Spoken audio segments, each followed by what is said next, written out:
আমাদের দেশের ভিতরে এত উন্মাদনা উত্তেজনা তৈরি হয়েছিল বিশ্বকাপ খেলা নিয়ে।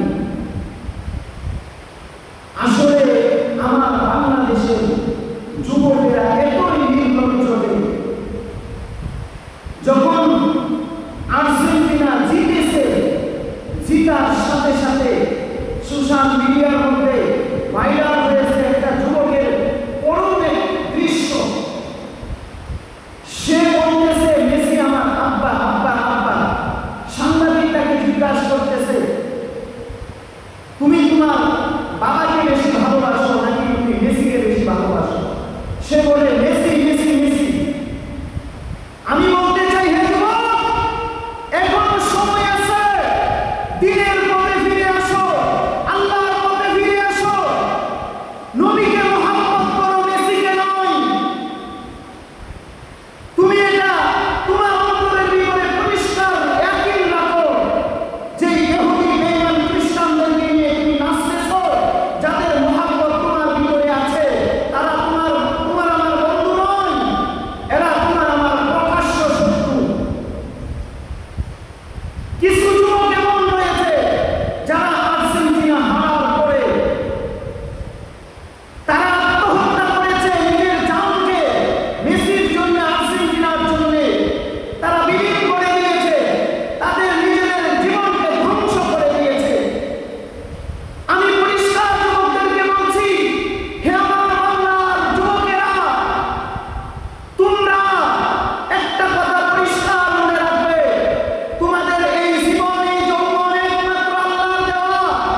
এই জীবনকে যদি বিলীন করতেই হয় তাহলে আল্লাহর জন্যই করবে। এই জীবন একমাত্র আল্লাহর রাস্তায় খরচ করবে। এই জীবন যদি বিলিয়ে দিতে হয় আল্লাহর রাস্তায় জিহাদ করে বিলিয়ে দিবে।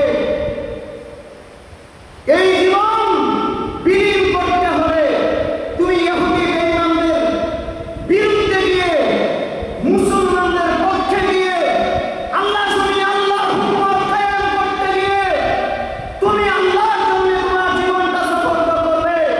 আল্লাহ তোমাকে এই অধিকার দেন নাই তুমি বেঈমানদেরকে সমর্থন করে তোমার জীবনটাকে বিলিয়ে দিবে।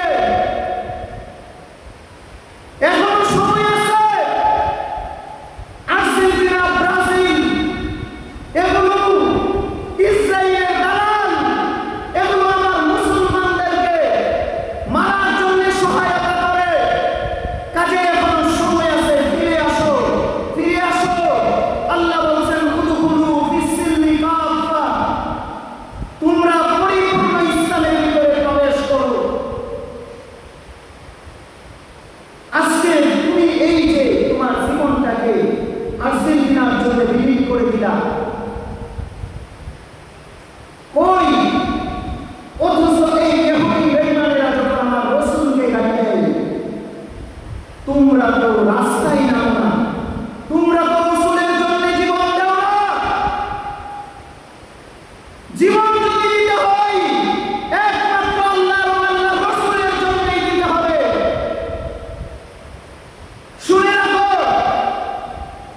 তোমার এই জীবন গাজওয়ায়ে হিন্দের জন্য প্রস্তুত করো।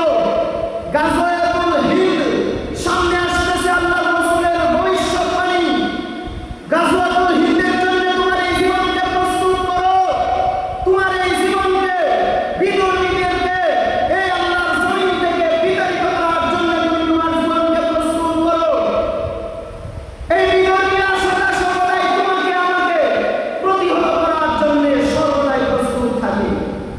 তুমি সেই মুসলমানের ইজ্জত বাঁচানোর জন্য, মুসলমানের জীবন বাঁচানোর জন্য, ইহুদি বেঈমানদের বিরুদ্ধে লড়াই করার জন্য তোমার জীবন